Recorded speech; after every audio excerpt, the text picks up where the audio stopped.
क्या सच में विधायक जयराम महतो जी का जो है इस्तीफा हो जाएगा या फिर जो है विधायकी जा सकता है? पुलिस प्रशासन ज्यादा गाली देती है जनता के साथ या फिर नेता लोग ज्यादा कर रहे हैं कि इसको सुधारने के लिए? 24 घंटा का अल्टीमेटम दिया गया है कि जयराम महतो जो आपको विधायक हैं वो माफी मांगे झारखंड पुलिस के एसोसिएशन से, नहीं तो जो है हम लोग उनकी विधायकी को रद्द करा देंगे। जो कमजोर वर्ग के लोग रहते हैं उनको वो लोग गाली देते हैं, उनका मुंह में ही रहता है। बहुत सारा ऐसा गाली है कि मुंह से वो लोग तुरंत ही देना चालू कर देते हैं। जो लोग दूसरे को गाली देती है उनको गाली देने का काम किया है ना, इसमें कोई बुराई नहीं है। आपने अगर कुव्वत है तो उन 11 मिनट के जो ऑडियो है उनको एज इट इज आप लोगों के पास रखिए। आप लोगों ने झारखंड में इन दिनों सुना होगा, एक कॉल रिकॉर्डिंग वायरल हो रहा है, उसमें जयराम कुमार महतो जी का आवाज लगता है और एक तरफ जो है बरवड्डा थाना प्रभारी करके लिखा हुआ है। ऐसे में ये जो कॉल रिकॉर्डिंग वायरल हो रहा है उसमें गाली गलौज की चीजें जो सामने आ रही है, उसी कड़ी में हम लोग बातचीत करेंगे। और हमारे फ्रेम में जो है दोनों जेल कैंप के नेता हैं, एक तरफ जो है महिला मोर्चा की अध्यक्ष दमयंती मुंडा जी है और एक तरफ जो है हमारे पास जेल कैंप के स्पोक पर्सन है। दोनों से हम लोग बातचीत करेंगे कि ये क्या जो तर्कोत्तर हुआ है, जो बातचीत हुई है, ये कितना सत्य है और कितना असत्य है, इन तमाम मुद्दों पर बातचीत करेंगे। सबसे पहले दमयंती मुंडा जी से बात करेंगे। दीदी, कैसे देख रही हैं झारखंड के इस प्रकरण में जो जयराम महतो जी आपके नेता हैं उनका ऑडियो जो वायरल हो रहा है, उसको लेकर के कैसे देख रही हैं? देखिए, जो हमारे माननीय विधायक, सबसे पहले तो आपके जितने भी दर्शक हैं, आपके चैनल के माध्यम से आपको भी सभी को मेरा जोहार और प्रणाम रहेगा। जो वीडियो वायरल हो रहा है उसको लेकर के इससे पहले जो केवल बरवड्डा थाना प्रभारी धनबाद जिला के अंतर्गत उनके द्वारा सिर्फ 2 मिनट का जो वीडियो डाला जा रहा है उसको तो पहले जितना पूरा बात हुआ है 11 मिनट का उसको डालना चाहिए। और एक बात है कि अगर हमारे विधायक जी उनको बोल रहे हैं तो उनके तरफ से सिर्फ हाँ सर नहीं सर यही बोल रहे हैं, तो यानी कुछ ना कुछ तो गलती उनके तरफ से भी है। स्कूल में अगर टीचर डांटते हैं बच्चा चुप रहता है, यानी बच्चा होमवर्क नहीं किया है या कुछ याद नहीं किया रहता है, कुछ ना कुछ गलती उनके द्वारा भी हुई होगी, तब जाकर के इस तरह का डांट लगा रहे हैं। तो यही बात है कि अगर पूरी तरह वीडियो को अगर देखा जाए तो पता चलेगा कि क्या बात है। और एक बात है, जो जनताओं की बात को उठाते हैं समस्या को लेकर के, बहुत सारे ऐसे विधायक होते हैं कि फोन करके मामला को देख लीजिएगा बोलते हैं, क्या है क्या नहीं है उसके अंदर जाके घुसते नहीं है। लेकिन इससे पहले भी थाना आए थे, उसके बाद बात हुआ तो देखिए कुछ ना कुछ उनको उकसाया गया है। और हमारा विधायक जी का जो तेवर है वो ऐसे ही है कि उबलता हुआ खून था, तो इतने ज्यादा युवा उनके साथ जुड़े और यही तेवर के साथ वो आए हैं और जरूर कुछ ना कुछ हुआ होगा। पूरी वीडियो को जब तक हम लोग नहीं 24 घंटा का अल्टीमेटम दिया गया है कि जयराम महतो जो आपको विधायक हैं वो माफी मांगे झारखंड पुलिस के एसोसिएशन से, नहीं तो जो है हम लोग उनकी विधायकी को रद्द करा देंगे। तो इस पर क्या आपके नेता माफी मांगेंगे और मांगना चाहिए? देखिए, इस पे तो बिल्कुल भी माफी नहीं मांगेंगे। अगर अच्छा रहता तो जयराम महतो जी का आप कभी कभी सुने होंगे, जो अच्छा पुलिस प्रशासन है, जो जनता का सेवा अच्छे से कर रहे हैं, उनको मेरा नमस्कार है। और जो भ्रष्टाचार से लिप्त हैं, जो चोर चपाटी का काम कर रहे हैं या फिर जो लूटखंड मचा रहे हैं, उनको तिरस्कार है। इस तरह का उनका बात को आप सुने होंगे। यही बात है, अगर अच्छा करते हैं तो उनको नमस्कार है और जो नहीं है तो देखिए, अगर जनता के हित में रहता तो माफी क्या पैर पकड़ लेते। लेकिन अगर ये क्या मांग रहे थे, बालू का उगाई मांग रहे थे और उसी को लेकर के विरोध हुआ था और उसी को लेकर बात हुआ था, तो ऐसे ऐसे जगह पे गाली नहीं देंगे तो क्या करेंगे? गाली कौन देता है? जो जनता के लिए काम करेंगे और सही से अगर उनके साथ व्यवहार नहीं किया जाएगा। अच्छा, आपको क्या लगता है पुलिस प्रशासन ज्यादा गाली देती है जनता के साथ या फिर नेता लोग ज्यादा कर रहे हैं कि इसको सुधारने के लिए? जयराम महतो का हर एक वचन में गाली नहीं है सर। देखिएगा तो पुलिस प्रशासन रांची राजधानी में ही देखिए, कभी कभी आदिवासी महिला लोग किस थाना गए हुए थे तो वहाँ पे बहुत ज्यादा कोई थे, लड़का लड़की मतलब माँ बहन भाई सब कोई था। उस जगह पे वो देखते नहीं कि किसको गाली दे रहे हैं। सार्वजनिक रूप में बहुत गंदा गंदा जातिवाचक शब्द का और गंदा गाली दे रहे थे। ये तो फोन पे बात हो रहा था 2 आदमी के बीच में, इसको उन्होंने सार्वजनिक किया। जब थाना प्रभारी माँ बहन भाई बहन कौन कौन रहते हैं उसको सार्वजनिक रूप में गाली देते हैं, तो अधिकार उनको कौन दिया रहता है कि उनको ट्रेनिंग दिया जाता है कि आप लोग गाली दीजिए? जैसा को तैसे जवाब दिया गया है, वही बात है। अच्छा, आप तो आदिवासी समाज से आती हैं, तो आपको कभी ऐसा लगा कि थाने में जाते हैं तो पुलिस प्रशासन द्वारा अभद्र भाषा का टिप्पणी किया जाता है? आप लोग अपना मतलब दिल से देखिए, थाना में हम भी बार बार जाते हैं क्योंकि मुखिया रह चुके हैं। वहाँ पे अगर कमजोर वर्ग के लोग रहते हैं, थाना में कुछ ना कुछ मैटर रहता है, तो जो कमजोर वर्ग के लोग रहते हैं उनको वो लोग गाली देते हैं, उनका मुंह में ही रहता है। बहुत सारा ऐसा गाली है कि मुंह से वो लोग तुरंत ही देना चालू कर देते हैं और लोग सहम जाते हैं। और वही जगह देखते हैं कि अच्छे हैं तो उनके साथ नहीं कुछ गाली गलौज नहीं किया जाता है। देखिए प्रशासन का लाठी डंडा और गाली कमजोर वर्ग में उठता है। जैसे जेल में हमारे माननीय मुख्यमंत्री जी भी रहे, अभी जेपीएससी का चेयरमैन भी उनके पकड़ में आया। क्या उनको डंडा पड़ा? क्या उनको गाली पड़ा? इनके द्वारा उनको कुछ नहीं पड़ा। लेकिन यही अगर साधारण परिवार के लोग रहते हैं तो लाठी डंडा रास्ता रास्ता पीटते रहते हैं, मारते हैं। तो ये देखते हैं प्रशासन की कैसा व्यक्ति है, और अगर कमजोर वर्ग में है तो उनको लाठी डंडा के साथ मारपीट और गाली गलौज सब देना पड़ता है। अगर अच्छे हैं तो उनके साथ में जी सर हाँ सर करके काम बनाते हैं। उनका केस को कैसे हम उनको केस करने से बचना चाहते हैं। एक तरफ इधर जो है जेलकेम के प्रवक्ता हैं और इनका भी नाम सौभाग्य से जयराम जी ही है। तो जयराम जी, आपके जयराम जी को क्या लगता है कि पुलिस प्रशासन के द्वारा जो अल्टीमेटम दिया गया है, विधायक जी का इस्तीफा मांग रहे हैं लोग, तो ये कैसे देख रहे हैं? क्या सच में विधायक जयराम महतो जी का जो है इस्तीफा हो जाएगा या फिर जो है विधायकी जा सकता है?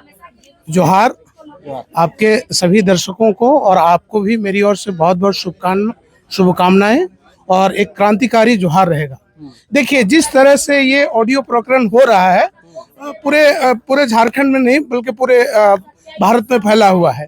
मैं एक ही चीज कहना चाहता हूं कि इस राज्य में नहीं, इस भारतवर्ष में पहली बार कोई भारतीय इतिहास में कोई पैदा हुआ है, एक ऐसा शख्स पैदा हुआ है, एक ऐसा जननेता पैदा हुआ है जो लोग दूसरे को गाली देती है उनको गाली देने का काम किया है ना। इसमें कोई बुराई नहीं है। और गाली क्यों दिया और किस स्थिति में गाली दिया ये तो देखिए ना।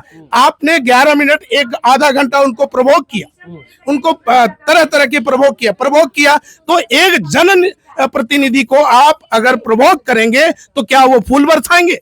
और दूसरी बात, अगर जयराम महतो ने असंवैधानिक बात कही है तो मैं कहता हूं झारखंड के जितने थाना है सारे असंवैधानिक है। डीसी एसपी सीओ सब असंवैधानिक है। क्यों? क्योंकि ये हर एक दूसरे को गाली देते हैं। एसपी उनके जूनियर को गाली देते हैं, डीएसपी उनके जूनियर को गाली देते हैं, बड़े बाबू उनके सिपाहियों को गाली देते हैं। और जो आम जनता है जो वहां फरियाद के लिए जाती है उनको गाली देके भगाते हैं। किसी को जाति सूचक गाली देके भगाते हैं, कमजोर को कुछ और कह के भगाते हैं। तो आप एक काम कीजिए, जयराम महतो ने अगर किसी तरह का संवैधानिक बात कही है हमारे विधायक ने, डुमरी विधायक ने, तो आपके पूरे थाना को, है ना, ये पूरे सिस्टम को आप असंवैधानिक घोषित कर दीजिए। क्योंकि आप तो गाली को असंवैधानिक मान रहे हैं, है ना। और किस तरह से गाली दिया गया है उसको आपने दिखाने का काम नहीं किया है। आपने अगर कुब्बत है तो उन 11 मिनट के जो ऑडियो है उनको एज इट इज आप लोगों के पास रखिए, देखा जाएगा। एक सवाल है जयराम जी, अगर जयराम महतो जी का विधायकी चला जाता है इस प्रकरण में, एक मिनट के लिए, चूंकि हम लोग दोनों पहलू को लेकर के चलेंगे, तो फिर क्या कुछ करेंगे? चूंकि जेलकेम का इकलौता ऐसा विधायक है जो हर गरीब का आवाज बनता है, और अगर विधायक जी का ही अगर सदस्यता रद्द हो गई तब फिर आप लोग क्या करिएगा? देखिए जयराम महतो छात्र आंदोलन से आए हुए हैं विधायक हैं, ठीक है, और बड़े संघर्ष के साथ ही रहे हैं। जिन लोगों ने संघर्ष किया है उनके साथ उनको पता है कि किन किन परिस्थितियों से जूझकर वो एक विधायक बने हैं और आज एक जननायक बने हैं, ठीक है। और अगर जननायक के साथ अगर इस तरह की घटनाएं घटती है तो मेरे ख्याल से आम जन जो है, गरीब शोषित जनता जो है, पीड़ित जनता आज ईंट से ईंट बजा देगी। ये इतना तय है। फिर से एक जन आंदोलन होगा और बहुत बृहत होगा। ये बहुत छोटा आंदोलन हुआ है। ये जो छात्र आंदोलन आपने देखा है ना, ये तरह तरह जगह जगह पे आप आंदोलन को कुचलने का काम कर रहे हैं।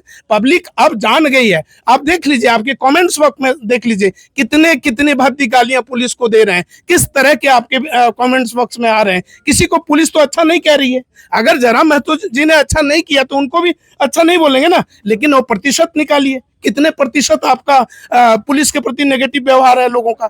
तो इस तरह से जो ये लोग, जो पुलिसमैन्स एसोसिएशन जो धमकी दे रही है कि हम लोग विधायकी खा जाएंगे, तो ये कहना चाहते हैं पुलिसमैन्स एसोसिएशन के अध्यक्ष तो है नहीं उनके, 3 साल से अध्यक्ष पद का खाली है, तो फिर कौन किस हैसियत से वो प्रेस वार्ता करते हैं?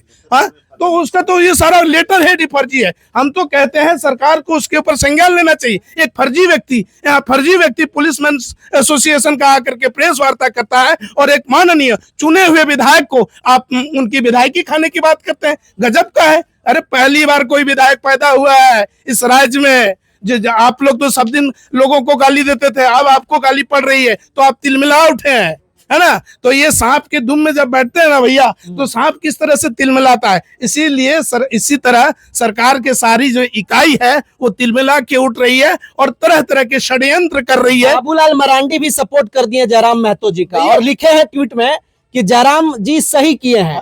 क्या कुछ कहिएगा इसे? देखिए, मैं कहता हूँ बाबूलाल मरांडी ही नहीं, मैंने जितने 80 विधायक हैं इनके छोड़ करके, ठीक है, 80 विधायकों को आना चाहिए जयराम जी के सपोर्ट में, क्योंकि इन्होंने कोई गलत नहीं किया है। और दूसरे देखिए, बाबूलाल मरांडी बीजेपी से किया है ना, राजेश ठाकुर ने भी समर्थन किया है कांग्रेस के, तो धीरे धीरे जो है समर्थन लोगों का बढ़ रहा है, हुजूम बढ़ रहा है। तो ये भूल जाए पुलिसमैन्स एसोसिएशन, जो पुलिसमैन्स एसोसिएशन ही नहीं है, वो एक अवैध है। 3 साल से उसका अध्यक्ष का पद खाली है। खाली मैंने वो लोग एक संवैधानिक बना रखा है ताकि जो है हर थाना से किस तरह से उन लोग का कमीशन आएगा, किस तरह से वो लोग ट्रांसफर पोस्टिंग का सेटिंग गेटिंग करेंगे, है ना। तो ये पूरा गोरख धंधा कर रखा है इन लोगों ने। पुलिस की जो व्यवस्था है आप देख रहे हैं, ये न्याय तो किसी को देंगे नहीं, ये न्याय देंगे नहीं, बल्कि अन्याय के लिए ये लोग खड़े हैं। पुलिस जो कहते हैं ना न्याय के लिए तत्परता है, इनकी तत्परता न्याय में कहीं गरीबों के लिए कहीं नहीं दिखती है। माफी मांगना चाहिए जयराम जी कतई माफी नहीं मांगेंगे और एकदम नहीं माफी मांगेंगे। हम लोग ईंट से ईंट बजा देंगे अगर जयराम जी के ऊपर कुछ हुआ तो, इतना जान लीजिए। 2400 जिला में बहुत चरणबद्ध तरीके से आंदोलन होगा और एक से एक बढ़कर के आंदोलन होगा, जो ना पहले कभी न भूता न भविष्य था, न पहले कभी हुआ था और न कभी होगा। इस तरह का आंदोलन हम लोग करने का कोशिश करेंगे अगर किसी तरह से। और ये हम लोग नहीं, ये आंदोलन स्वतः हो जाएगा, ये हमारा नहीं बस नहीं, ये जन आंदोलन हो जाएगा। स्वतः लोग उठ जाएंगे, हर एक खेत खलिहान से, हर एक शोषित पीड़ित मजदूर लोग उसके पक्ष में आ जाएंगे। क्यों? क्योंकि वो एक आवाज बने हैं, वो एक आवाज बने हैं, झारखंड की जनमानस की आवाज बने हैं, और वो आवाज को हम लोग दबने नहीं देंगे। आज लोगों को एहसास हो रहा है, आज लोगों को एहसास हो रहा है कि अगर यही एक मर्द का सच्चा और अच्छा बेटा पैदा हुआ है इस राज्य में, तो उस बेटा को हम लोग खोना नहीं चाहते हैं और राज्य की जनता भी खोना नहीं चाहती है। और ये जो पुलिस जो जिस तरह से षड्यंत्र रच रही है, कुचक्र रच रही है, ये खुद अपने जाल में फंस जाएगी, देखिएगा। क्योंकि मैं आपको एक मिनट और बता रहा हूँ, एक दिन पहले क्या हुआ था घटना, किस तरह से एक दिन पहले एक मुखिया और वार्ड सदस्य के बीच में कुछ नोकझोंक नहीं कहिए, बल्कि उनका आरोप था, मुखिया का आरोप था कि वार्ड सदस्य जो है फर्जी साइन करते हैं। तो क्या फर्जी साइन करते हैं, ये बिना पकड़े ही आप उनके FIR दर्ज कर लेते हैं, आप उसने लिखित शिकायत दिया, FIR दर्ज कर लेते हैं और उसको घसीट के ले आते हैं, उसके साथ बहुत माने गलत व्यवहार करते हैं, उनके साथ गाली गलौज करते हैं, उनके साथ आप फूल नहीं बरसा रहे हैं, उनके गाली गलौज करते हैं। अगर वो गलत किया है, वो वार्ड सदस्य अगर गलत किया है, गलत स्टंप मारा है, क्या आपने बरामद किया स्टंप उस दास जी के, गणेश दास के घर से? बरामद नहीं किया ना। तो आपने क्या किया, एक फर्जी उनके ऊपर केस कर दिया, और फर्जी केस कर दिया इसीलिए कि वो कहीं ना कहीं JLK समर्थित थे, तो आपने उसको फंसाने का काम किया। यही इसी बात को लेकर के हमारे माननीय विधायक जो है बरवाडा थाना आए हुए थे और थाना अधिकारी से बात कर रहे थे। इसी बीच में हॉट टॉक हुई थी और वो फिर बातचीत होकर के वो निकल गए। दूसरे दिन यही घटना हुई कि भाई बालू वाले लोग, कुछ जो ट्रैक्टर में जो गरीब लोग बालू चलाते हैं, बालू ढोते हैं, ले जाते हैं, उन लोगों के ऊपर जो है ये अनुचित मांग कर रहा था 30,000 रुपये का। बालू वाला शिकायत करने के लिए आए थे हमारे विधायक जी के पास, टाइगर जयराम महतो के पास। तो वो बोलता कि भैया हम लोग 5-5 हजार हर थाना को देते हैं, लेकिन ये हम लोगों से बरवाडा थाना अध्यक्ष 30,000 रुपये की मांग कर रहे थे, है ना। तो इसी बात पे जो है हमारे विधायक जी ने तुरंत फोन लगा दिया और कहा कि आप इस तरह से क्या कर रहे हैं आप। तो वो अब बोला कि हम क्या कर रहे हैं बताइए। ये पूरा प्रकरण लोग जग जाहिर है, जानता है, लेकिन सवाल ये खड़ा होता है कि क्या जयराम महतो जी माफी मांगेंगे? 24 घंटा का अल्टीमेटम अभी समाप्त नहीं हुआ है, चूंकि कल प्रेस कॉन्फ्रेंस हुआ था और आज जो है 12 घंटा होने को चला है। अब देखना यह होगा कि क्या विधायक जयराम महतो जो ये प्रकरण सामने आया है उसमें माफी मांगते हैं या फिर उनकी सदस्यता पर बड़े सवाल खड़े हो रहे हैं। बाकी देखते रहिए सफर सच। और जयराम जी परछाई हमारे साथ हैं, जेएलकेएम के स्पोक पर्सन है, सौभाग्य से इनका भी नाम जयराम कुमार महतो जी है। बाकी बहुत बहुत धन्यवाद, शुक्रिया, जोहार।